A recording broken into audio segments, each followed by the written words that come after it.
I have come to a somber conclusion. I cannot currently convince myself that Play-to-Earn is a real thing. You already know that I love our Cardano gaming and metaverse projects. I do. I want to play the games and I want to hang out in the metaverses.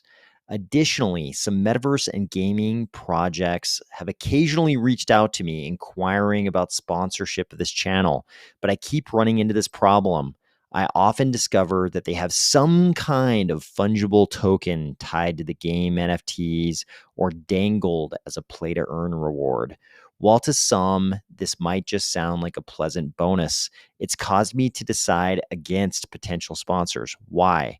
Because I can't convince myself that it's not all driven by unsustainable Ponzinomics.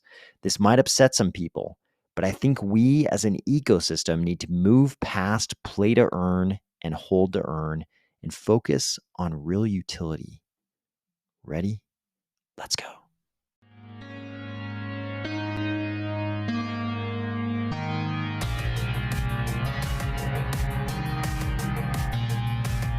Today, we are going to discuss Cardano gaming and metaverse projects and play to earn and Ponzinomics and real utility. We'll also discuss the small SPO reaction to the minPoolFee debate, the alleged capital flight from Binance, the World Bank 2023 forecast, some info regarding alarmingly low savings rates, and reports that Binance's stablecoin was massively unbacked recently.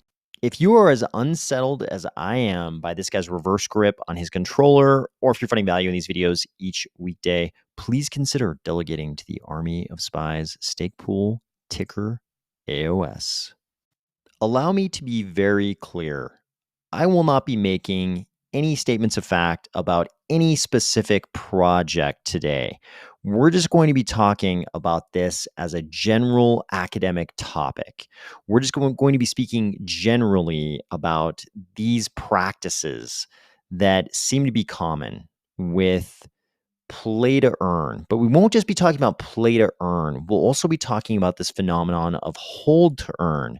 So in a lot of gaming projects in crypto in general, play to earn has become very popular. It's a way for gaming projects to attach a fungible token to their game, using that term game pretty loosely.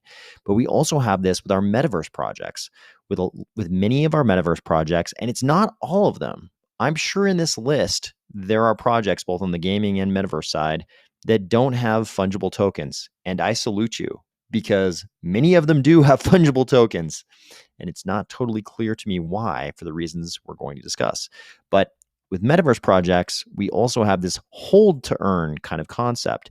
This is this thing where they dangle the idea that they're going to, at some point, issue fungible tokens to the parcel holders, to the people who bought the NFTs that correspond to things like land or mounts or other things inside the metaverse. These NFTs, usually represented by NFTs, people buy NFTs from the project, knowing that the project is dangling the possibility of future fungible token issuances to those NFT holders. A big part of the problem is that everything I just described sounds great on paper. It's like, what? They're going to give me tokens for playing video games? Great, because I like to play video games anyways. If you're going to give me free money for playing video games, that sounds fantastic. Sounds like a great bonus. Likewise with metaverse projects, you're going to give me tokens for buying and owning parcels in your metaverse. Great. I want to be in that metaverse anyways. So yeah, give me free stuff. Nobody's going to turn down this free stuff. Here's the problem though. And I think it's a different scenario. We've had some projects, a very notable project in the Cardano ecosystem, a very notable metaverse project that sold off their parcels.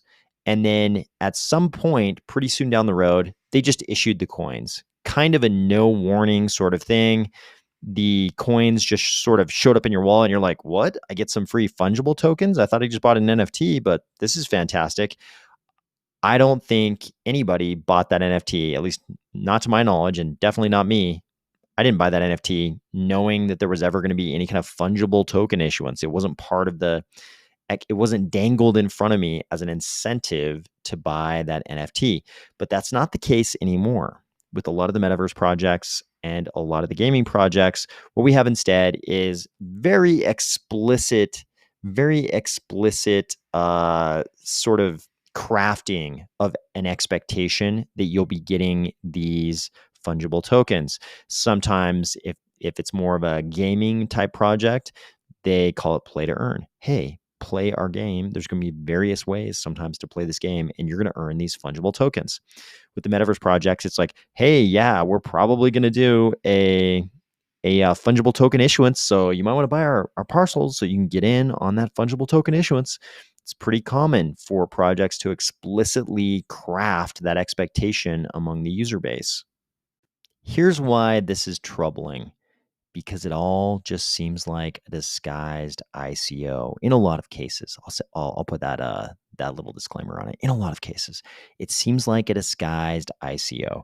We pretty much know at this point in 2023 that ICOs aren't really allowed. ICOs aren't really allowed in, a lot of Western jurisdictions. ICOs haven't really been okay for a long time. Why? Because there was too much Ponzinomics in the ICOs. Too much of the ICO world was driven by Ponzi schemes, and the regulators made it very clear that ICOs were probably not going to be okay.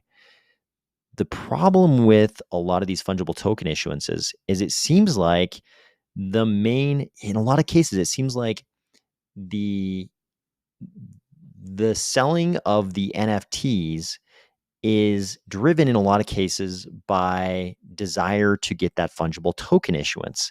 It's sort of like this transferred purchase of the fungible token issuance.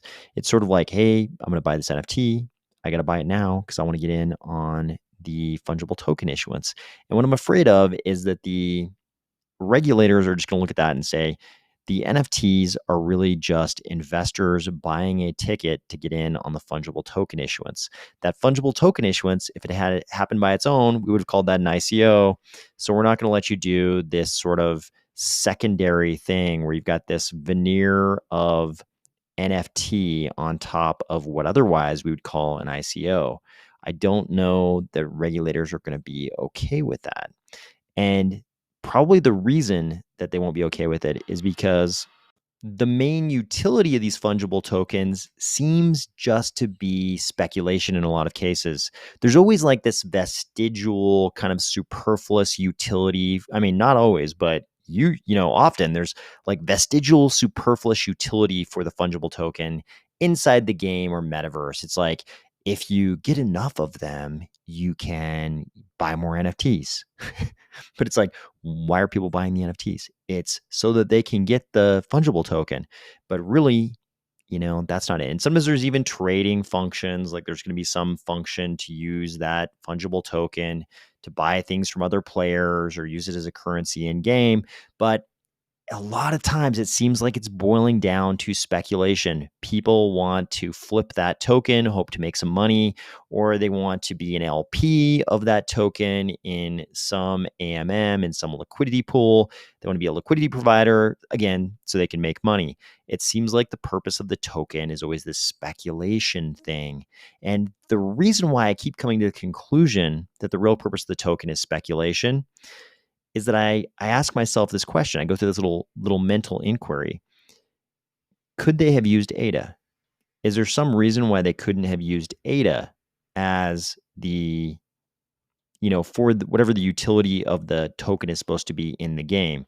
And a lot of times, if it's just like buying more NFTs or if it's like trading with other players, it seems like they could have just used ADA.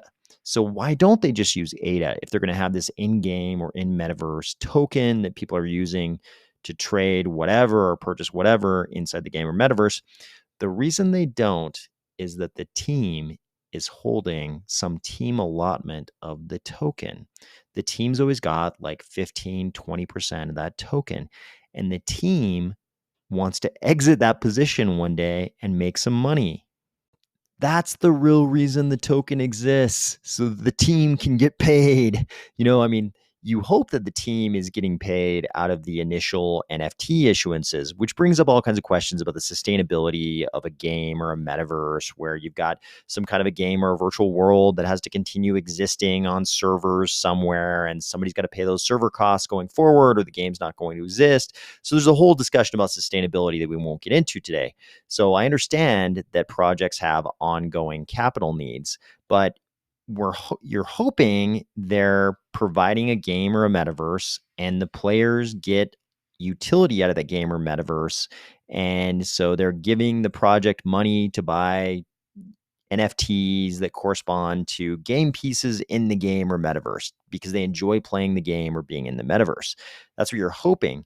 And you're hoping that the team, the project is getting paid out of those NFT purchases. But then there's this other thing always going on that looks, I hate to say it, but I think to a lot of regulators, it's going to look like a disguised ICO. They're going to look at this and say, this looks exactly like those 2017 ICOs. We thought we made it clear those are forbidden. And I mean, we don't know. Maybe in the EU, there's a merging law in the EU that's changing things. Maybe going forward in some jurisdictions, certain types of things that look like ICOs will be okay. But it seems like this is just a sort of more abstracted version of an ICO going on here. Certainly there is the NFT transaction going on, and that's a thing. But then on the side, you've always got this fungible token thing. Here's what I would propose.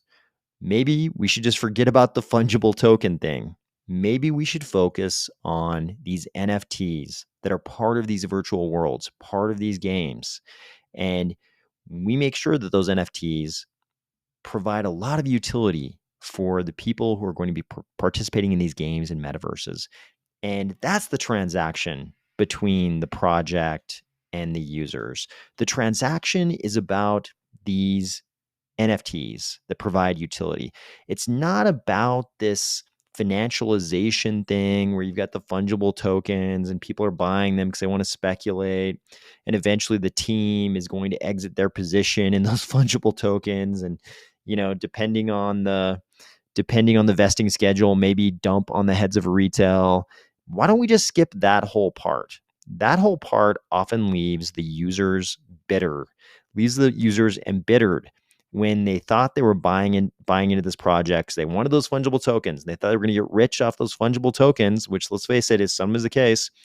And then eventually the team sort of exits their 15 or 20%, and the price gets tanked and all the users are angry. Why don't we, I'm not saying that happens every time, but I'm saying it does happen. That has happened. We've seen the price of these fungible tokens related to these games and metaverse projects.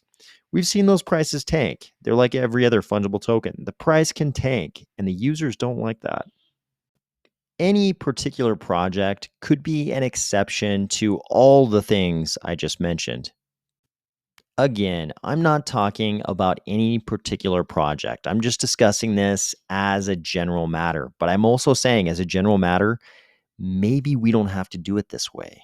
Maybe we can just focus on real utility instead and skip all this fungible token nonsense that we've got going on with these projects. On another front, you'll probably remember that the video yesterday was a lot of detail related to the minPoolFee debate. And I don't want to belabor those points too much, but I did want to highlight this comment to that video, this comment that came in yesterday to yesterday's video. This is a stake pool operator who says, my pool gets maybe 1 block per month because the stake is very low. The reward of 340 ADA barely covers the cost of the servers I have to run for my pool. I think lowering the minimum SPO reward would kill all small pools. I think people are sleeping on this possible scenario.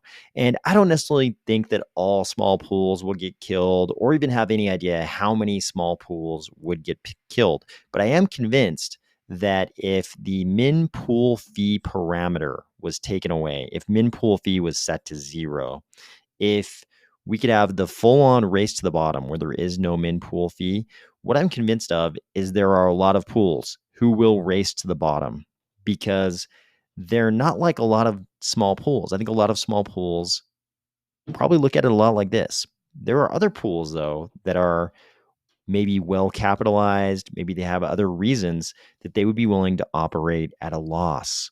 And I think if there are a lot of pools that would be willing to operate at a loss, which we kind of know is already the case from what happened right after the ITN, when very low cost pools garnered a huge amount of the delegation, we already know that there are pools who will race the bottom. I'm afraid of how many pools like this actually get driven out of business. The reason why that makes me afraid is because we want more pools. We want greater decentralization. Right now, we have over 3,000 pools. I'm a little bit afraid if we go from 340 min pool fee to 0 min pool fee, that people maybe aren't prepared for how many pools could get driven out of business. Speaking of alleged business problems, you should probably be aware. If you're in the crypto ecosystem in any way, you should probably be aware of this. Forbes is running articles called Binance is Bleeding Assets. 12 billion gone in less than 60 days. We all know that Binance is the biggest exchange in all of crypto, and that CZ is certainly one of the wealthiest guys in all of crypto. But this is an article from today, and it says the outflow of cash from Binance is worse than the CEO CZ indicated last month, and it's become considerably more severe since then, a Forbes analysis shows. Binance, the world's largest cryptocurrency exchange, is struggling to hold on to assets in the wake of the collapse of FTX. Investors have been pulling their crypto in recent weeks, and despite assurance from CZ that the situation had stabilized, outflows are accelerating. Customers withdrew a net 360 million on Friday, according to data from crypto data firm DeFi Llama. So think about that. We sometimes, I think, get we get desensitized to large numbers in crypto because there are a lot of large dollar figures in crypto, but we're talking about over $1/3 billion in one day. That was Friday. $1/3 billion was Friday. So you can't, just because Binance is the biggest, you can't rest assured that everything's going to be fine with Binance. At least I can't. When you have any business losing $1/3 million worth of customer funds in a day, and when I say lost, I don't mean they lost them. I mean customers withdrew them. So no confusion there. But when you have customers withdrawing that much money from any business, you should probably be worried about that business. Speaking of things we can very easily worry about, this is the World Bank's January 2023 Global Economic Prospects Report. This is their big global forecast for 2023. And we can just go to the forward, and the forward will give you a good idea of what's in this gigantic, almost 200-page forecast. So if we get down here to the forward, I'm just going to read you the first couple sentences. The crisis facing development is intensifying. Our latest forecasts indicate a sharp, long-lasting slowdown, with global growth declining to 1.7% in 2023 from 3% expected just 6 months ago. Just 6 months ago, they were expecting 3% growth. Now they think they're looking at 1.7% growth in 2023, and they're forecasting a sharp, in their words, a sharp, long-lasting slowdown. There's all kinds of detail in this 200-page report, all neatly divided up for you by region, so you can just read about your region if you want to, but you can get into all the detail on this you want. But just that forward gives you a good indication of what the World Bank is forecasting for 2023. Here is a similarly concerning chart. This post says the savings rate just collapsed down to 2.2%, the lowest level ever. And these are going to be North American data points, US data points specifically. Means Americans are running out of money. Last time it was this low was 2006 to 07, right before the Great Financial Crisis.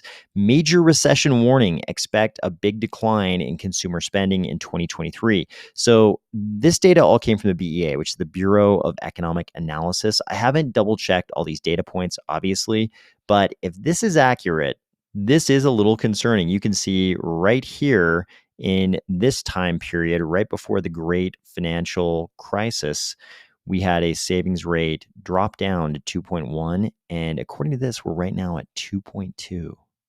Finally, just to drive home that you may want to keep an eye on Binance and pretty much all stablecoins, here's a report from Bloomberg. It says Binance acknowledges past flaws in maintaining stablecoin peg.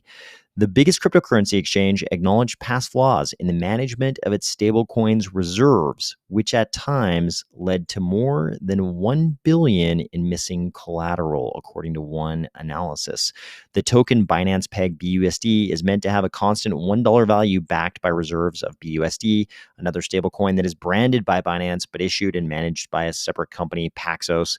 Binance signaled that the peg, referring to the amount of BUSD locked as collateral to support its own token, had frayed in the past but is now intact. Recently, the process has been much improved with enhanced discrepancy checks to ensure it's always one-to-one peg, a Binance spokesperson said in an email to Bloomberg. But the process of maintaining the peg involves many teams and has not always been flawless, which may have resulted in operational delays. I don't know about you, but I feel like a $1 billion gap in the backing of a stablecoin should probably not happen based on operational delays. I believe this is the Twitter account of the person who wrote this report for Bloomberg. I could be mistaken, but it looks that way. And they say on 3 occasions, these operational delays meant that Binance didn't keep enough reserves to sufficiently back its own version of the BUSD stablecoin.